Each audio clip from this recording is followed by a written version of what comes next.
ಗುರುಜಿ, ಈಗ ಚಕ್ಷುರ್ಮತಿ ವಿಭಾಗ, ಈ ಒಂದು ವಿಭಾಗಕ್ಕೆ ಹಲವಾರು ಭಾವಚಿತ್ರಗಳು ಬಂದು ತಲುಪ್ತಾ ಇದೆ ನಮ್ಮ ವಾಹಿನಿಗೆ. ಇವುಗಳತ್ತ ಗಮನ ಹರಿಸೋಣ. ಖಂಡಿತ. ಮೊದಲನೆಯ ಒಂದು ಭಾವಚಿತ್ರ ಕಲ್ಪನಾ ಆರ್ ಅವರು ತಿಪ್ಟೂರ್ನಿಂದ ಕಳಿಸ್ಕೊಟ್ಟಿದ್ದಾರೆ.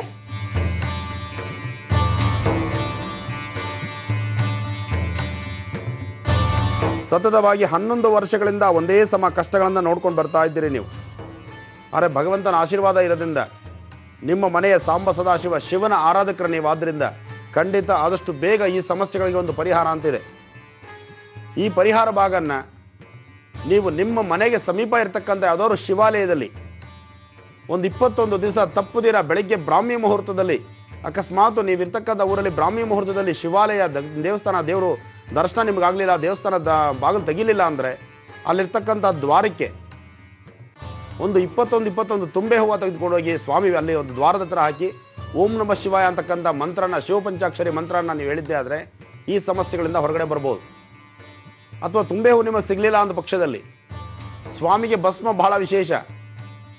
ಹೇಗೂ ನೀವು ಹಣೆಗಿಟ್ಟಂಥ ಭಸ್ಮ, ಈ ತರಹ ಭಸ್ಮ ಏನಿದೆ ಅಂಥ ಭಸ್ಮನೇ ಸ್ವಲ್ಪ ಪ್ರಸಾದ ತೆಗೆದುಕೊಂಡೋಗಿ ಆ ಭಸ್ಮ ತೆಗೆದುಕೊಂಡೋಗಿ ಆ ವಾಸ್ಕಲ್ ಹತ್ರ ಇಟ್ಟು, ಅಥವಾ ಶಿವನ ಆಲಯ ತೆಗೆದಿದ್ರೆ ಬ್ರಾಹ್ಮಿ ಮುಹೂರ್ತದಲ್ಲಿ ಸೂರ್ಯನ ಉದಯಕ್ಕಿಂತ ಮುಂಚಿತವಾಗಿ ಬ್ರಾಹ್ಮಿ ಮುಹೂರ್ತ ಬರ್ತಕ್ಕಂಥದ್ದು ಪ್ರಾತಃ ಕಾಲ. ಈ ಪ್ರಾತಃ ಕಾಲದ ಅನುಷ್ಠಾನನ 21 ದಿವಸ ತಪ್ಪದಿರ ನೀವು ಮಾಡಿದ್ದೆ ಆದರೆ ಖಂಡಿತ ಸಾಕಷ್ಟು ಅಂಥ ದೋಷಗಳಿದ್ರು ಸಹಿತ ದೂರ ಮಾಡೋ ಚೈತನ್ಯ ಸಾಂಬ ಸದಾಶಿವನಿಗಿದೆ. ಹಾಗೆ ನಿಮ್ಮ ಕಷ್ಟಗಳು ಸಹಿತ ದೂರ ಆಗುತ್ತೆ. ಮತ್ತು ನಿಮ್ಮ ಆರೋಗ್ಯದ ಕಡೆ ಸ್ವಲ್ಪ ಲಕ್ಷ್ಯ ಇರಬೇಕಾಗತ್ತೆ. ಆರೋಗ್ಯದಲ್ಲಿ ಸ್ವಲ್ಪ ವ್ಯತ್ಯಾಸಗಳಾಗುವಂಥ ಸಾಂದ್ರತೆ ಜಾಸ್ತಿ ಇದೆ. ಮತ್ತು ನಿಮ್ಮ ಗರ್ಭದಲ್ಲಿ ಹುಟ್ಟಿದಂತಹ ಮಗ ಅಂದರೆ ನಿಮ್ಮ ಮಗನ ಆರೋಗ್ಯದಲ್ಲೂ ಸ್ವಲ್ಪ ವ್ಯತ್ಯಾಸಗಳು ಕಾಣಬಹುದು. ಅದರಿಂದ ಸ್ವಲ್ಪ ಮಟ್ಟಿಗೆ ನೋಡ್ಕೊಳ್ಳಿ. ಆದರೆ ಸಾಧ್ಯವಾದಷ್ಟು ಶಿವನ ಆರಾಧನೆ ಮಾಡೋದ್ರಿಂದ ಈ ಸಮಸ್ಯೆಗಳಿಂದ ನೀವು ಹೊರಗೆ ಬರ್ಬೋದು. ಮುಂದಿನ ಒಂದು ಭಾವಚಿತ್ರ ಭದ್ರಾವತಿಯಿಂದ ರೇಣುಕಾ ಶ್ರೀನಿವಾಸ್ ಅವರು ಕಳಿಸ್ಕೊಟ್ಟಿದ್ದಾರೆ.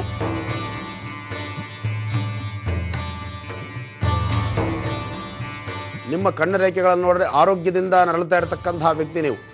ಆರೋಗ್ಯಕ್ಕೆ ಸಂಬಂಧಪಟ್ಟಂಗೆ ಸಾಕಷ್ಟು ಸಮಸ್ಯೆಗಳಿಂದ ನರಳುತ್ತಾ ಇದ್ದೀರಿ. ಕಳೆದ 3 ವರ್ಷಗಳಿಂದಲೂ ಸಾಕಷ್ಟು ಸಮಸ್ಯೆಗಳನ್ನೇ ಹೊತ್ಕೊಂಡಿದ್ದೀರಿ. ಅಂದರೆ ಆರೋಗ್ಯಕ್ಕೆ ಸಂಬಂಧಪಟ್ಟಂಥ ರೇಖೆಗಳು ಇಲ್ಲಿ ಪ್ರಬಲವಾಗಿ ಕಂಡು ಬರ್ತಾ ಇದೆ. ಆದರೆ ಅದೇ ಥರ ವ್ಯವಹಾರಗಳು ಸಹಿತ ಸಾಕಷ್ಟು ಲಾಸ್ ಮಾಡ್ಕೊಂಡಿದ್ದೀರಿ. ನಿಮ್ಮ ಕೈಯಿಂದ ಯಾವುದೇ ಏನೇ ಕೊಟ್ಟರು ಸಹಿತ ಇನ್ನೊಬ್ಬರ ಒಳಿತಿಗಾಗಲಿ ಇನ್ನೊಬ್ಬರ ಕಷ್ಟಕ್ಕಾಗಲಿ ಏನಾದ್ರು ನೀವು ಸಹಾಯ ಮಾಡಿದ್ದೆ ಆದರೆ ಆ ಸಹಾಯ ಮಾಡ್ತಿರ್ತಕ್ಕಂಥ ವಸ್ತುಗಳು ಇದುವರೆಗೂ ಅಂದರೆ ಹಣ ಆಗ್ಬೋದು, ವಸ್ತುಗಳಾಗ್ಬೋದು, ಯಾವುದೂ ಹಿಂದಿರುಗಿ ಬಂದಿಲ್ಲ. ಅದರ್ಧ ಮನೋಬಾಧೆಗಳು ನಿಮಗಿದೆ. ಮನೋರೋಗ ಅಂತಕ್ಕಂಥದ್ದು ವ್ಯಕ್ತಿಗೆ ಹತ್ತಬಾರದು. ಮನೋರೋಗಕ್ಕೆ ಮದ್ದಿಲ್ಲ ಅಂತ ಶಾಸ್ತ್ರದಲ್ಲಿದೆ. ಹಾಗಾಗಿ ಆಲೋಚನೆ ಅಂತಕ್ಕಂಥದ್ದು ಅತಿಯಾದಂಥ ರೀತಿ ನೀವು ಆಲೋಚನೆ ಮಾಡ್ತಿರ್ತೀರಿ. ಆಲೋಚನೆ ಮಾಡೋದನ್ನು ಬಿಡಿ. ಮತ್ತು ಇನ್ನೊಂದು ವಿಶೇಷ ಏನಂದರೆ ನಿಮ್ಮಲ್ಲಿರ್ತಕ್ಕಂಥ ಒಂದು ವಿಶೇಷವಾದಂಥ ರೇಖೆ ನಕ್ಷತ್ರಚಾರ ಪ್ರಕಾರ ಚಿತ್ತ, ತುಲ ಅಥವಾ ಅಶ್ವಿನಿ, ಮೇಷ ಈ ಪ್ರಕಾರವಾಗಿರಬೇಕು. ಇಂತಹ ದೋಷ ವಿಮುಕ್ತಿ ಮಾಡ್ಕೊಳ್ಳೋದಕ್ಕೆ ನೋಡಿ ಇವತ್ತು ಬಹಳ ಒಳ್ಳೆಯ ದಿನ ಇದೆ, ಸಂಕಷ್ಟರ ಮಹಾಗಣಪತಿ. ಇಂತಹ ಸಂಕಷ್ಟರ ಮಹಾಗಣಪತಿ ದಿನದಲ್ಲಿ ಇಂತಹ ಅರ್ಚನೆ ಇವತ್ತು ಚಿತ್ತ ನಕ್ಷತ್ರ, ತುಲಾರಾಶಿ ರಾಶಿ ನಕ್ಷತ್ರಚಾರ ಪ್ರಕಾರ ನಿಮ್ಮ ಕಣ್ಣು ರೇಖೆಗಳನ್ನು ನೋಡಿದಾಗ ಈ ಒಂದು ರಾಶಿ ನಕ್ಷತ್ರದಲ್ಲಿ ಸಹಿತ ದೋಷ ಇದೆ. ಅದರಿಂದ ನೀವು ಮಾಡ್ಕೊಳ್ಬೇಕಾದಂಥದ್ದೇನು ಸುಲಭೋಪಾಯ, ಇವತ್ತು ನೀವು ಶ್ರಮಪಟ್ಟು ಇವತ್ತು ಸ್ವಲ್ಪ ನೀವು ಕಷ್ಟಪಟ್ಟು ನೀವು ದೇವರ ಅನುಷ್ಠಾನ ಮಾಡಿಕೊಂಡ್ರೆ ಅತಿ ಬೇಗ ಅಂದರೆ ಎಷ್ಟು ಸಾಧ್ಯವೋ ಅಷ್ಟು ಬೇಗ ನಿಮ್ಮಲ್ಲಿ ಒಂದು ಸಾಕಷ್ಟು ಒಳ್ಳೆಯ ಚೇತರಿಕೆ ಕಂಡು ಬರುತ್ತೆ. ಗಣಪತಿಗೆ ಇಷ್ಟವಾದಂತಹದ್ದು ಕೆಂಪು ಗಂಧ. ಇದು ಅವರೊಬ್ಬರಿಗೆ ಅಲ್ಲ, ಪ್ರತಿಯೊಬ್ಬರು ತಿಳ್ಕೊಳ್ಬೇಕಾದಂಥ ವಿಚಾರ. ಗಣಪತಿಗೆ ರಕ್ತಚಂದನದಲ್ಲಿ ಗಂಧ ತೆಗಿಬೇಕು. ರಕ್ತಚಂದನ ಅಂತ ಬರುತ್ತೆ. ಚಂದನ ಅಂದರೆ ಕೆಂಪು, ಚಂದನದಲ್ಲಿ ಬಿಳಿದು ಬರುತ್ತೆ, ಕೆಂಪು ಬರುತ್ತೆ. ಅಂಥದ್ರಲ್ಲಿ ಕೆಂಪು ಗಂಧ.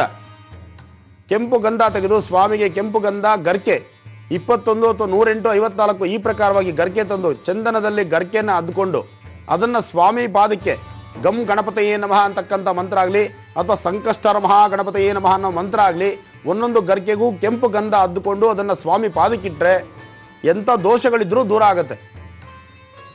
ಮತ್ತು ತುಂಬ ಕಷ್ಟಗಳನ್ನು ಅನುಭವಿಸ್ತಾ ಇರತಕ್ಕಂಥವ್ರು, ಇದರಲ್ಲಿ ಇನ್ನೊಂದು ರಹಸ್ಯ ಚೆನ್ನಾಗಿ ತಿಳ್ಕೊಳ್ಳಿ. ಪ್ರತಿಯೊಬ್ಬರೂ ಶತ್ರುಗಳಿಂದ ಸಾಕಷ್ಟು ಕಷ್ಟಗಳನ್ನು ಅನುಭವಿಸ್ತಾ ಇದ್ರೆ, ಹಿತಶತ್ರುಗಳಾಗಿದ್ದರೆ, ಮನೆ ಪರಿಸರದಲ್ಲೇ ನಿಮಗೆ ಒಬ್ಬರಿಗೊಬ್ಬರಿಗೆ ಆಗದಿರತಕ್ಕಂಥ ವೈರತ್ವ ಮನೋಭಾವ ಇರತಕ್ಕಂಥವ್ರು, ತುಂಬ ಕಷ್ಟ ಕೊಡ್ತಕ್ಕಂಥವ್ರು ನಿಮ್ಮ ಪರಿಸರದಲ್ಲೇ ಇದ್ದರೆ ಅವರನ್ನು ಮನಸ್ಸಲ್ಲಿ ನೆನೆಕೊಂಡು ನಾನು ಹೇಳಿರ್ತಕ್ಕಂಥ ಕೆಲವು ಏನು ಮೂಲಿಕೆಗಳಿದೆ, ಯಾವ ವಸ್ತುಗಳಿದೆ ಅದನ್ನು ಬೇಕಾದ್ರೆ ಬರ್ಕೊಳ್ಳೋಂಗಿದ್ರು ಬರ್ಕೊಳ್ಳಿ. ರಕ್ತಚಂದನ, ಪಚ್ಕರ್ಪೂರ, ಗೋರೋಜನ ಈ 3 ವಸ್ತುಗಳನ್ನು ಗಂಧ ತೆಗಿಬೇಕು. ಇದನ್ನು ಗಂಧ ತೆಗಿತಕ್ಕಂಥದ್ದು ಹಾಲಲ್ಲೇ ತೆಗಿಬೇಕು. ಈ ಹಾಲಲ್ಲಿ ತೆಗೆದಂಥ ಗಂಧಕ್ಕೆ ಗರ್ಕೆ 21 ಗರ್ಕೆ. ಯಾವ ವ್ಯಕ್ತಿ ನಿಮಗೆ ತುಂಬ ತೊಂದರೆ ಕೊಡ್ತಾ ಇರ್ತಾರೆ, ಯಾವ ವ್ಯಕ್ತಿ ನಿಮಗೆ ಬಹಳಷ್ಟು ಕಷ್ಟ ಕೊಟ್ಟು ನರಳಿಸ್ತಾ ಇರ್ತಾನೆ, ಮಾತಿನಿಂದ ಆಗ್ಬೋದು, ವ್ಯವಹಾರದಲ್ಲಾಗ್ಬೋದು, ಸಾಕಷ್ಟು ನೀವು ಹಾಕೋ ಪ್ರತಿಯೊಂದು ಹೆಜ್ಜೆನಲ್ಲೂ ತೊಂದರೆ ಬರ್ತಕ್ಕಂಥ ಸಹಜ. ಅದರಲ್ಲಿ ತುಂಬ ತೊಂದರೆ ಕೊಡುವಂಥ ವ್ಯಕ್ತಿ ಸಾಧ್ಯವಾದಷ್ಟು ಮತ್ತೊಂದು ಆಲೋಚನೆ ಮಾಡ್ಕೊಳ್ಳಿ. ನಿಮ್ಮಿಂದ ಮತ್ತೊಬ್ಬರಿಗೆ ತೊಂದರೆ ಮಾಡಬೇಕು ಅಂದ್ಕೊಂಡ್ರೆ ತೊಂದರೆಗೆ ನೀವು ಒಳಗಾಗ್ಬಿಡ್ತೀರಿ. ಸಮಸ್ಯೆ ನಿಮ್ಮದಾದ್ರಿಂದ, ಕಷ್ಟ ನಿಮ್ಮದಾದ್ರೆ ಈ ಕಷ್ಟಕ್ಕೆ ಪರಿಹಾರ ಇದು. ಈ ತರಹ ಗಂಧದಿಂದ ನೀವು ಗರಿಕೆಯನ್ನ ಆ ಗಂಧದಲ್ಲಿ ಅದ್ದುಕೊಂಡು ಸ್ವಾಮಿಯ ಬಲಗಾಲಲ್ಲಿ, ಸ್ವಾಮಿಗೆ ಬಲಗಾಲ ಅಂದ್ರೆ ಫೋಟೋ ಆಗ್ಬೋದು, ವಿಗ್ರಹ ಆಗ್ಬೋದು, ಸ್ವಾಮಿಯ ಬಲಗಾಲ ಮೇಲೆ ಆ ಒಂದು 21 ಗರಿಕೆಯನ್ನ ನೀವು ಸಂಕಷ್ಟಾರ ಮಹಾಗಣಪತಿ ಏನು ಮಹಾ ಒಂದು ಹೆಸರು ಹೇಳಬೇಕು, ಆ ವ್ಯಕ್ತಿ ಹೆಸರು ಹೇಳಬೇಕು, ಆ ಒಂದು ಮಂತ್ರ ಹೇಳಬೇಕು.